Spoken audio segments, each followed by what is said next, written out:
I'd been looking forward to this ski trip for months. Just me and Jessica, my wife of 8 years, finally taking a break from the grind and treating ourselves to a high-end ski resort in Aspen. I'd always wanted to try skiing, but Jessica? She was practically raised on the slopes.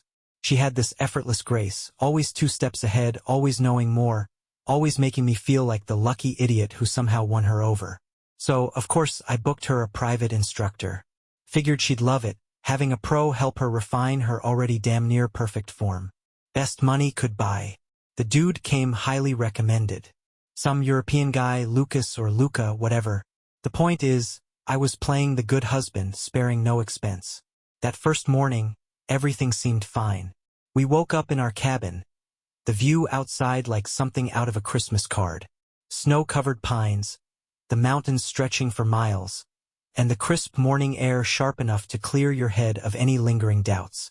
Jessica kissed me before heading off to her lesson. Her lips warm even against the cold. "Don't wipe out too much, babe," she teased, ruffling my hair before disappearing with her skis over her shoulder. I spent the morning on the beginner slopes, tumbling down more times than I could count, cursing every single person who made this sport look easy. By lunch, I was sore as hell, but I still had this dumb grin plastered on my face. Everything was perfect. Then came the first crack in the illusion. At the resort bar, I ran into a couple who'd been taking lessons too. An older guy, mid-50s, and his wife, both decked out in expensive gear, sipping overpriced cocktails. We got to talking, and I casually mentioned that my wife was in private lessons with one of the instructors. The wife, Karen, tilted her head. "Oh? Which instructor?" "Luca, I think? Some Euro guy." Her husband snorted. "Him? That guy's more interested in private lessons off the slopes, if you catch my drift." His wife shot him a look, but the words hung in the air like a bad smell. I forced a chuckle. "Nah, not my wife. She's just here to ski." Karen gave me a polite smile. "Of course. I'm sure she is." Something about the way she said it made my stomach twist. The rest of the afternoon, I tried to shake it off, but the thought wormed its way in. I started paying attention to the little things. Jessica taking a little too long to text back, her usual enthusiasm about skiing lessons suddenly feeling rehearsed. By the time I made it back to our cabin, the sun had set, and Jessica still wasn't back. I wasn't worried, not really. Not yet. But I had this itch, this uneasy feeling that wouldn't go away. And then my phone buzzed. It was a text from Jessica. "Hey babe, lessons ran late. Grabbing drinks with some of the group. Don't wait up. Love you." I stared at the message, my fingers tightening around the phone. There was no group. The private lessons were one-on-one. A sharp gust of wind rattled the cabin's windows, but the chill creeping down my spine had nothing to do with the weather. I told myself it was nothing, that I was just overthinking, that I trusted my wife. But even as I sat down on the couch, staring at the dying embers in the fireplace, I knew something was off, and I was going to find out what. I didn't sleep that night. I kept telling myself I was just being paranoid, that Karen and her husband were just talking out of their asses, that Jessica was out enjoying herself, unwinding after a long day. But the little voice in my head wouldn't shut up. At some point, I must have dozed off, because I jolted awake when I heard the cabin door creak open. I glanced at the clock. 2:37 nachts. Jessica. She tried to move quietly, but I caught the soft rustle of her jacket coming off, the careful shuffle of boots being slipped off near the door. I stayed where I was, lying on the couch, pretending to be asleep. She walked past me toward the bedroom, and that's when I smelled it. Cologne. Not her perfume. Not mine. Someone else's. A sharp, foreign scent clinging to her clothes. My jaw tightened. I forced my breathing to stay steady as she disappeared into the bathroom. A minute later, I heard the shower running. I sat up, staring at the closed door. She was washing something off. I ran a hand down my face, my mind racing. I needed answers, but I had no proof. Nothing solid. Then, an idea hit me. I got up, moving quietly toward Jessica's coat, which she'd draped over the chair. My fingers brushed against the pockets. Phone, lip balm, crumpled tissue, and then something smooth and flat. I pulled it out. A room keycard. Not for our cabin. For the main hotel. I flipped it over, my stomach twisting when I saw the name of the resort's VIP suite. The shower was still running. I had maybe 5 minutes. I grabbed my jacket and slipped outside. The cold hit me like a slap, but I barely felt it. My body was running on pure adrenaline. I made my way down to the main hotel, my boots crunching against the snow. The resort was mostly quiet at this hour, the only sounds coming from the distant hum of the night staff. I walked straight to the elevators, staring at the keycard in my hand. VIP suite. I jabbed the button. The doors slid open, and I stepped inside, my pulse hammering as I swiped the card. The elevator beeped and started moving. Part of me was screaming to turn back, to just pretend I never saw the key. But I couldn't. I had to know. The doors opened onto the VIP floor, an expensive hallway stretching out in front of me. Plush carpets, dim golden lighting, the kind of place meant for high rollers and celebrities. And, apparently, my wife. I moved down the hall, counting the numbers on the doors. The keycard had no number on it, but I could guess.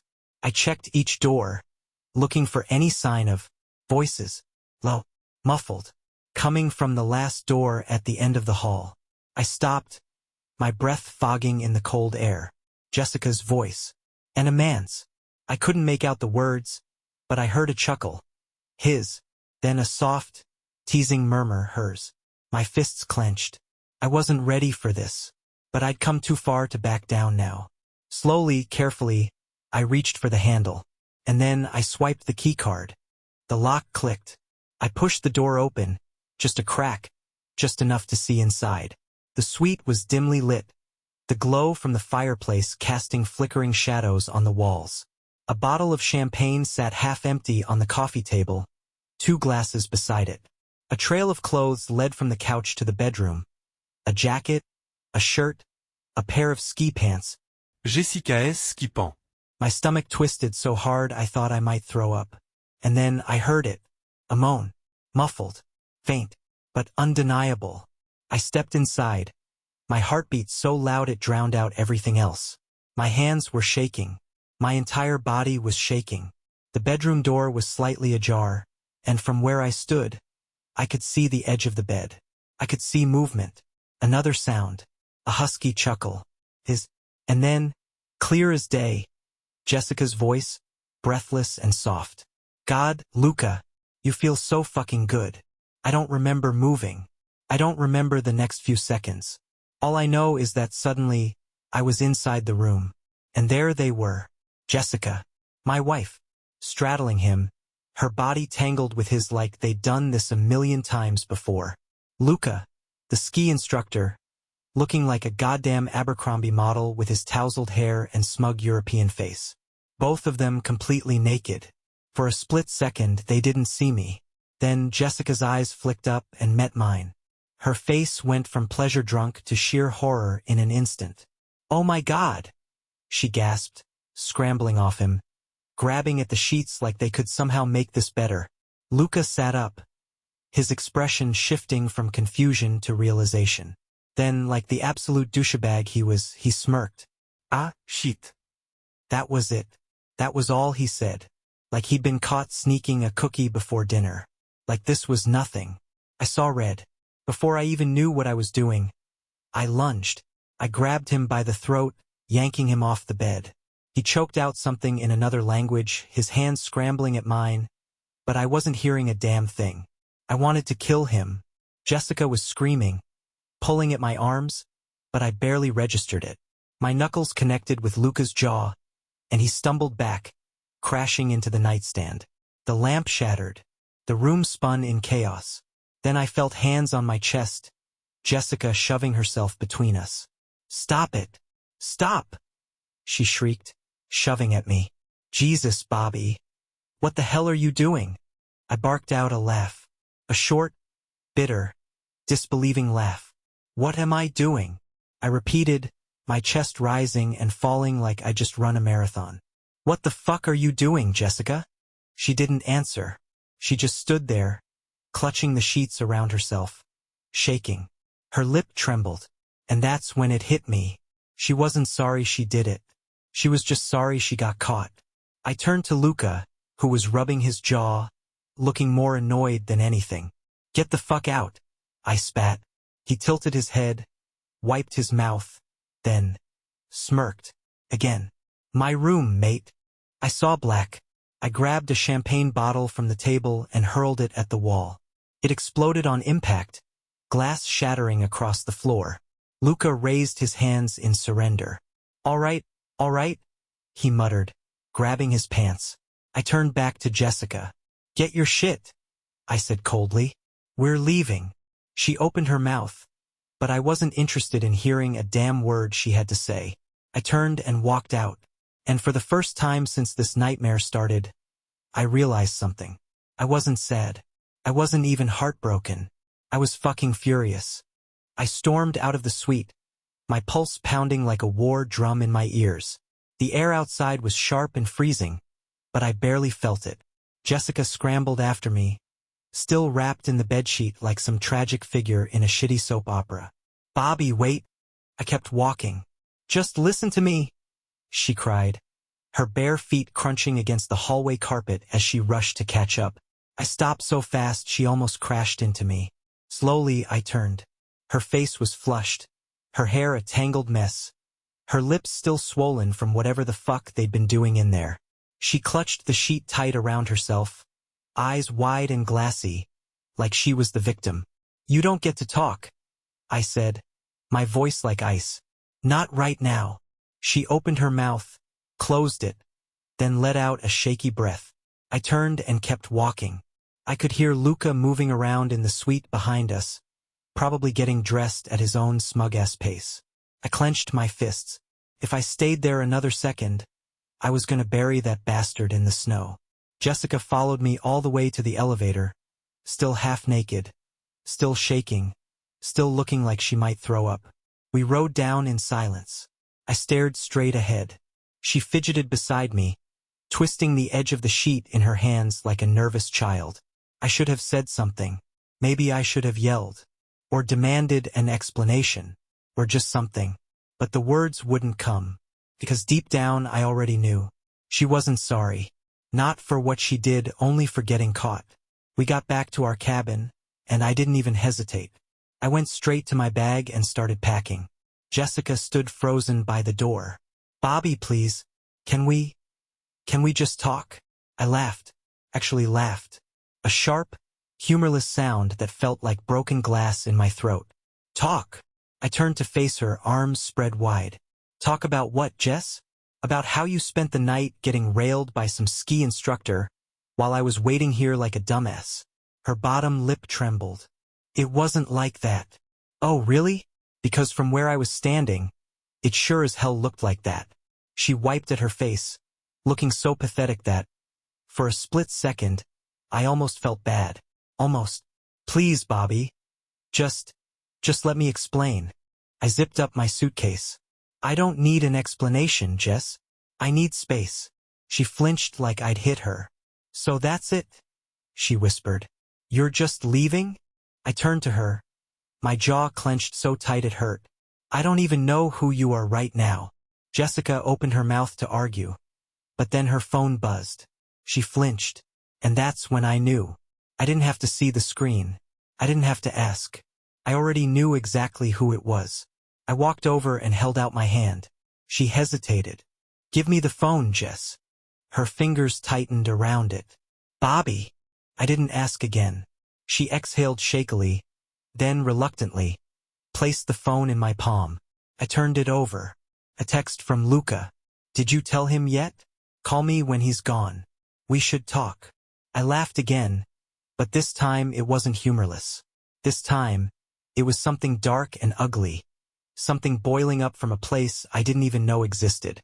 I tossed the phone onto the bed like it burned me. "Yeah, fuck you, Jess."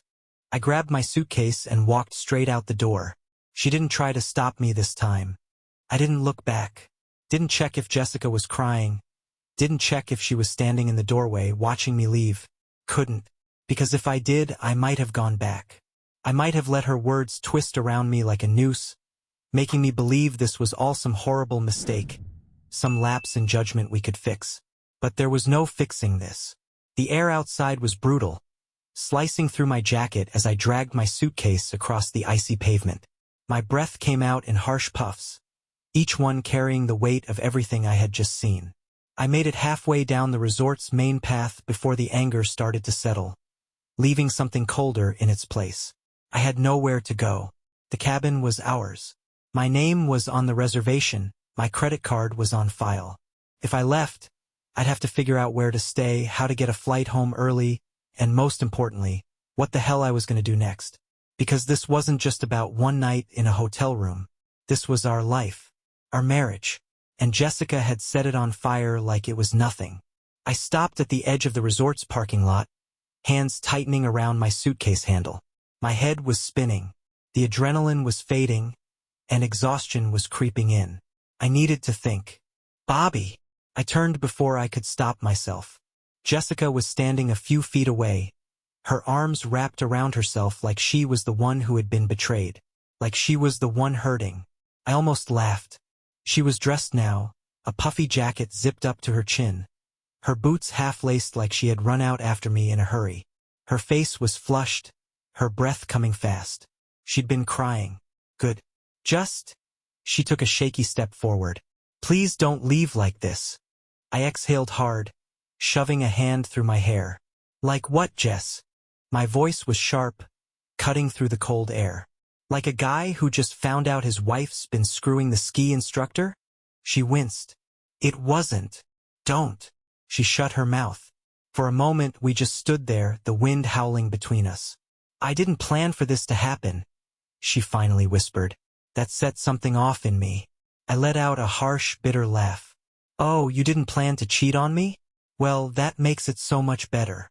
That's not what I meant, she said quickly. Bobby, I love you. I never stopped. Liar. I shook my head, my grip tightening on my suitcase handle.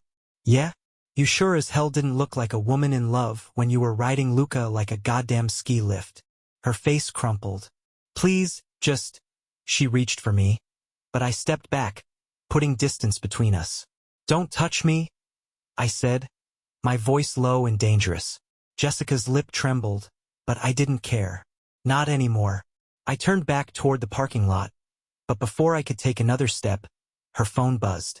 Again. Luca. I knew it was him, and when I glanced at Jessica, at the way her shoulders tensed and her eyes flicked down toward her pocket, I knew she knew it too. I could have let it go, could have walked away right then and there, but I didn't.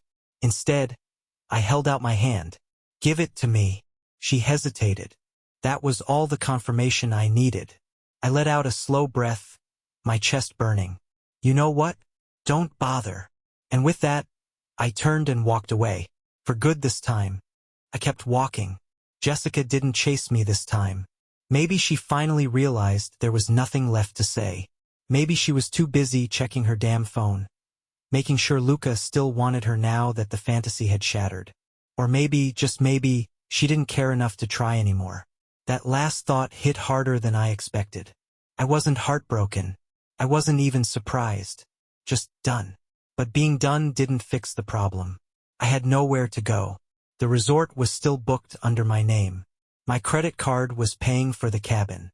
The thought of sleeping under the same roof as her made my skin crawl. But where the hell else was I supposed to go? The lodge was full for the weekend, and I wasn't about to spend the night in my car like some pathetic loser. So I did the only thing that made sense. I went to the bar. The resort's lounge was exactly what you'd expect from an overpriced ski resort. Dim lighting, overpriced whiskey, and a crowd that was just drunk enough to pretend they were wealthier than they actually were. I slid onto a bar stool and ordered a double. The bartender, a guy who looked like he'd rather be anywhere else, poured my drink and gave me a once-over. I must have looked like hell. Tough night? He asked. I huffed out a humorless laugh. Something like that. He didn't push, just nodded and moved down the bar. I threw back half my drink in one go. The burn felt good, grounding, like it was the first real thing I'd felt all night. Then, a voice behind me. Bobby. I turned. And that's when the night took an even bigger nosedive. It was Karen. Yeah, that Karen. The one from the bar earlier, the woman who'd warned me about Luca. And the way she was looking at me now? Pity. My stomach sank. So, she said, sliding onto the stool beside me. Guess you found out the hard way. I exhaled sharply, rubbing a hand over my face. Jesus. How many people knew? Karen gave me a look. Sweetheart, you were the only one who didn't. That hit like a gut punch. I took another long sip of my drink, letting the silence stretch between us. You want to talk about it? She asked. I barked out a laugh. What's there to talk about? My wife's been screwing the ski instructor, and I just found out by walking in on the mid-fucking session. That about sums it up. Karen winced. Damn. Yeah. She signaled to the bartender, ordering herself a vodka tonic. When the drink came, she swirled the straw around, watching me. So what now? I scoffed. Hell if I know. She tilted her head. You leaving? Would if I could, I muttered. But the cabin's in my name, and I don't exactly have a backup plan. Karen took a sip of her drink, considering. There's a spare bed in my suite. I blinked. She smirked. Relax, Champ. I'm not propositioning you. Just saying, if you need a place to crash that's not next to your cheating wife, you're welcome to it. I studied her, trying to figure out if this was some kind of joke. But Karen didn't look like she was joking. And honestly, the idea of going back to that cabin, of facing Jessica's bullshit attempts at justifying what she did, I'd rather set myself on fire. I let out a breath. You sure? Karen clinked her glass against mine. Positive. And that's how I ended up heading back to Karen's suite instead of my own. What I didn't know, what I couldn't have known, was that Jessica, she wasn't done with me yet. Karen's suite was nice, bigger than my cabin, with a fireplace and a balcony overlooking the slopes. It was the kind of place I should have been staying in with my wife. Instead, I was standing in a stranger's hotel room, drinking whiskey straight from the bottle and wondering how the hell my life had turned into a Lifetime movie. Karen sat across from me on the couch, legs crossed, swirling her vodka tonic like we were old friends.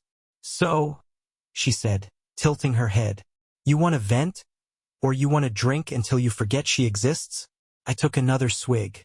Bit of both. She smirked. Fair. We sat in silence for a while, just the crackle of the fire filling the space. It should have been awkward, but it wasn't.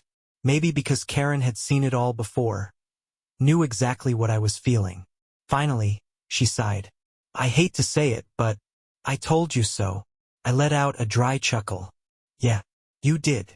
She gave me a sideways look. How'd you find out? I clenched my jaw. Walked in on them. Karen winced. Shit. Yep. More silence. Then she asked the question I hadn't even let myself think about. You gonna forgive her? Something inside me snapped. I shot her a sharp look. Would you?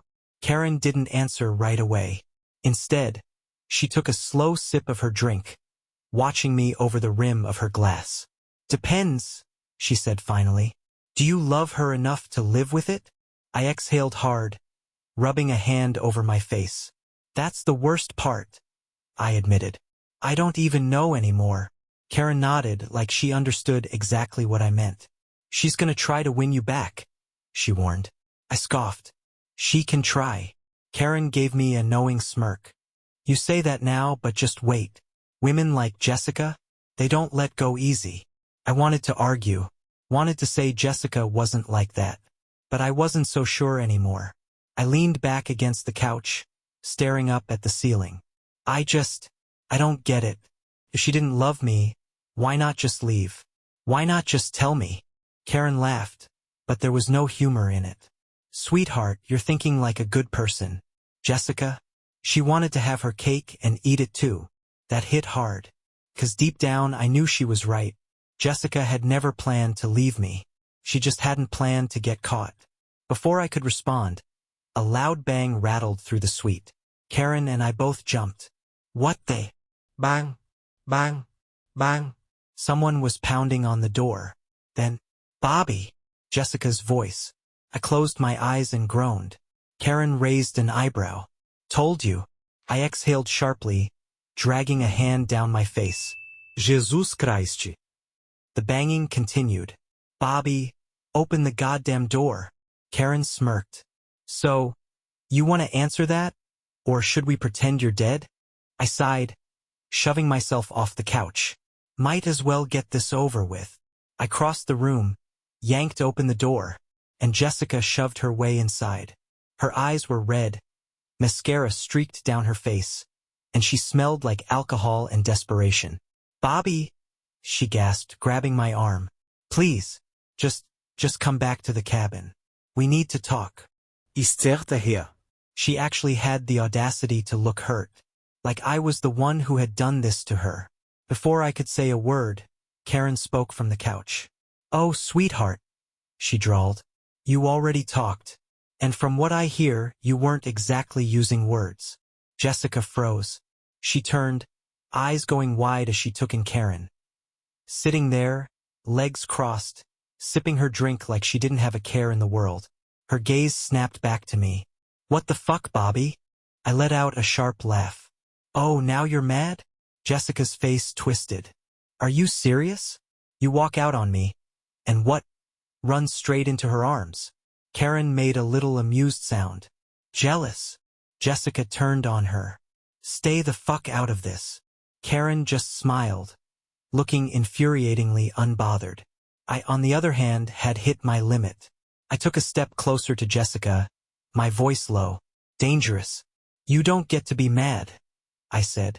Not after what you did. Tears welled up in her eyes, and for a second, I saw the Jessica I used to love. But that Jessica didn't exist anymore. She had killed her the moment she let another man touch her. She sniffed, looking up at me with those same glassy, pleading eyes that used to make me cave. Bobby, she whispered. Please. For a moment I almost felt bad. Almost. Then her phone buzzed. Luca. Again. And just like that, the pity evaporated. I took a slow step back. Go back to him, Jess. She flinched. I shook my head. You made your choice. Her lip trembled. I don't love him. I laughed. A short, bitter sound. No. But you sure as hell didn't love me enough to stop yourself. Did you? Jessica had no response to that. Karen let out a slow whistle. Damn, she muttered. That was brutal. I didn't feel brutal. I felt empty. Jessica turned, stumbling toward the door. This isn't over, she said, voice shaking. And then she was gone. The second the door slammed behind her, Karen raised her glass. Well, she said, that was entertaining. I sank back onto the couch, rubbing my temples. Yeah, I muttered. And I've got a bad feeling it's just getting started. I should have known Jessica wasn't going to leave quietly. The second the door slammed behind her, Karen let out a slow whistle. Well, she said, taking another sip of her drink. That was a fucking disaster. I exhaled, rubbing my temples. Yeah, and something tells me it's not over. Karen smirked. Oh, sweetheart, it's never over when it comes to women like her. I didn't even have the energy to argue. Instead, I grabbed the bottle of whiskey off the table and poured myself another drink. Jessica's face was still burned into my mind. Those wide, teary eyes, that trembling lip. She had looked shattered. And for a second, just a second, I almost felt bad. But then I remembered the text messages. I remembered Luca. And just like that, the pity was gone. I took a long sip of my drink, letting the burn settle in my chest. Karen watched me, her expression unreadable. You know, she said finally, you handled that better than I expected. I let out a short, humorless laugh. Trust me, if this were a few hours ago, I'd probably be begging her for an explanation, trying to convince myself it wasn't what it looked like. Karen raised an eyebrow.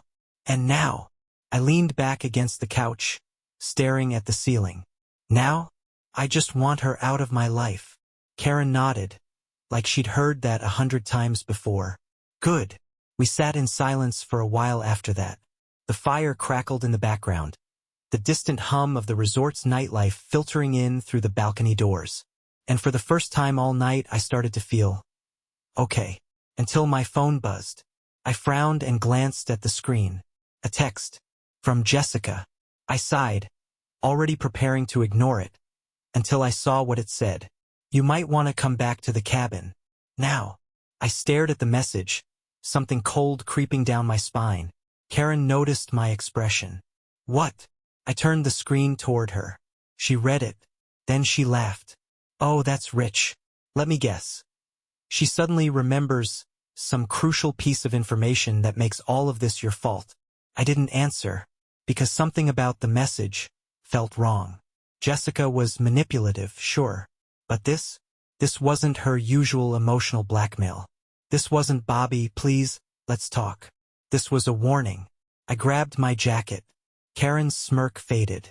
Wait, you're actually going. I hesitated. Every rational part of me was telling me to ignore her. Let her rot in that cabin. But my gut was telling me something was seriously wrong. I just need to see what the hell this is about, I muttered. Karen groaned and stood up. Fine. But I'm coming with you. I shot her a look. Why? She shrugged. Entertainment. And, just in case your psycho ex-wife tries to stab you or some shit. I wanted to argue, but honestly, I wouldn't put it past Jessica at this point. So we went. The walk back to the cabin was eerily quiet. The resort had mostly settled down for the night. Only a few stragglers left wandering between the lodges. The snow crunched beneath our boots, and my breath came out in thick clouds. The whole time, my stomach was twisting. I didn't know what I was walking into. I just knew it wouldn't be good. And when I pushed open the cabin door, my worst fears were confirmed. Because standing in the middle of the room, grinning like he owned the place, was Luca. Jessica sat on the couch, arms crossed, her face blotchy from crying. But her expression wasn't sad anymore. It was furious. Karen let out a low whistle behind me. Well, if it isn't Captain Homewrecker. Luca ignored her, his smirk widening as he looked me up and down. Ah, Bobby. Glad you could join us. My fists clenched. I was going to kill him. Jessica stood abruptly. You left me no choice. I snapped my gaze to her. What the fuck is this, Jess? She pointed a shaking finger at me. You left. You walked out on me. And then what? You go running straight to her. Karen sighed. Oh, for fuck's sake. I ignored her. Yeah, Jess. I left. Because you were fucking this asshole. I jabbed a finger toward Luca. Jessica flinched, but Luca? He just laughed. Like this was a game. Like he knew something I didn't. And then, he leaned back against the couch, arms spread wide, and said the one thing that made my blood run ice cold. You really think this is the first time, mate? Silence. For a moment the entire world stopped. Then I laughed. A sharp, bitter, disbelieving laugh. What? Luca grinned. Small man. You had to know. This. He gestured between him and Jessica. This has been going on for months. Jessica squeezed her eyes shut. Luca, don't. Months? I repeated, voice hollow. Luca's smirk didn't falter. Oh yeah. Since what? September? He turned to Jessica. Or was it August? Jessica's face crumpled. And that's when I knew. He wasn't lying. Karen inhaled sharply beside me. Wow, she muttered. I knew she was bad. But damn, I couldn't move. Couldn't breathe. All this time, I had spent months kissing her, holding her, sleeping next to her, thinking we were fine, thinking she still loved me. And the whole time, she had been fucking him. Jessica took a hesitant step toward me. Bobby, please. I held up a hand, stopping her dead. Then very calmly I turned to Luca, and I punched him in the face. My fist connected with Luca's jaw with a sickening crack. He stumbled back, crashing into the coffee table, knocking over a half-empty glass of wine. Jessica's, probably. My knuckles throbbed, but I barely felt it over the roaring in my head. Luca let out a low groan, touching his face like he couldn't believe I'd actually hit him. His cocky little smirk was gone, replaced by something colder, meaner. And Jessica? She screamed. Bobby, what the fuck?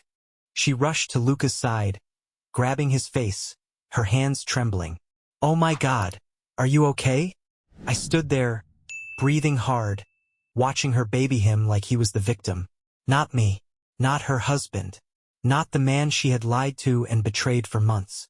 Karen let out a low whistle behind me.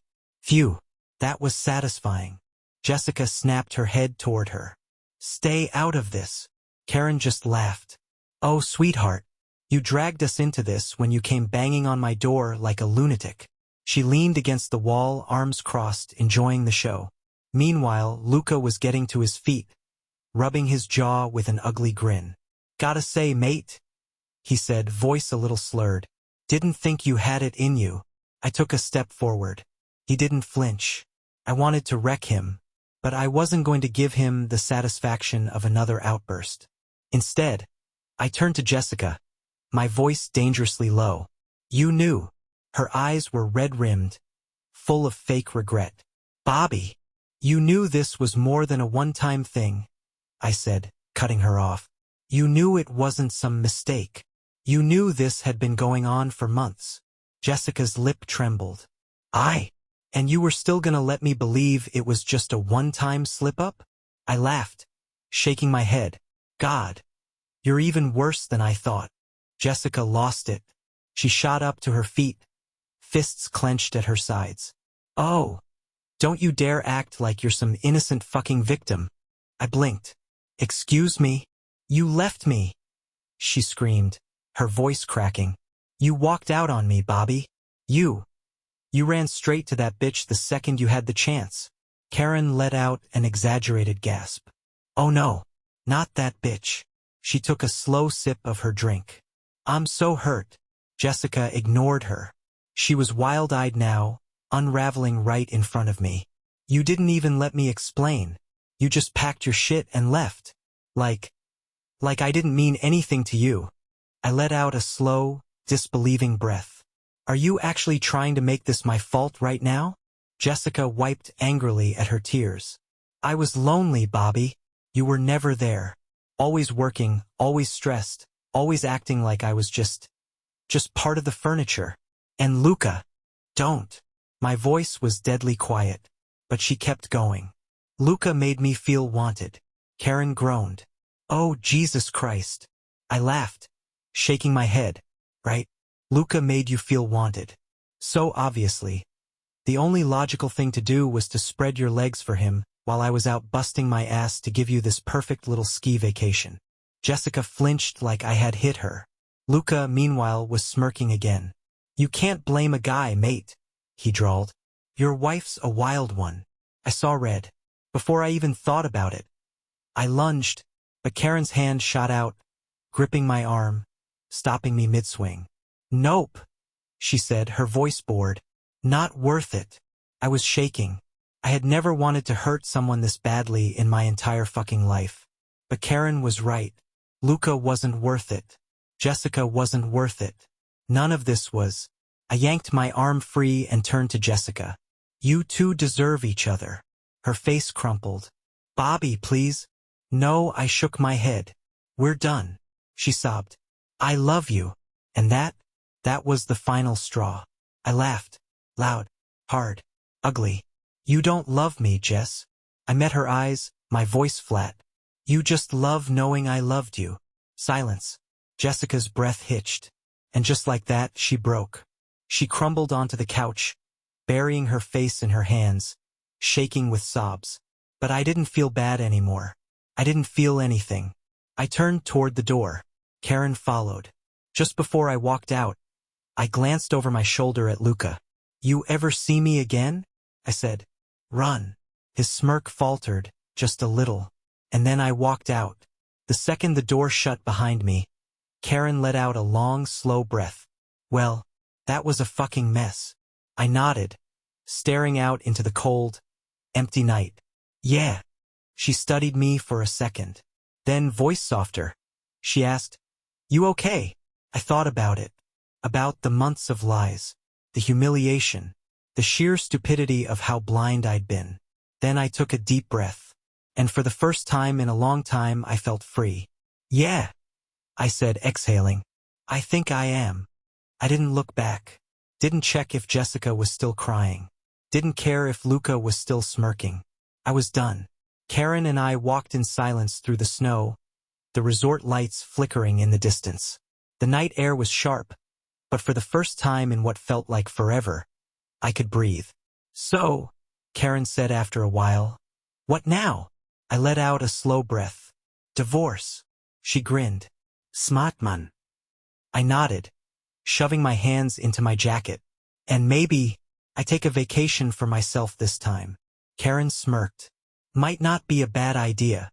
We reached her suite, and she turned to me. Well, Bobby, it's been fun. I chuckled. Yeah, in a fucked up, soul-crushing kind of way. Karen laughed, then leaned in and kissed my cheek. You'll be all right, she said, stepping back. Even if you don't know it yet. And with that, she disappeared inside. I stood there for a moment, staring out at the dark slopes, the mountains stretching endlessly beyond them. Then, with one last deep breath, I turned and walked away. Away from Jessica, away from us, and toward whatever came next.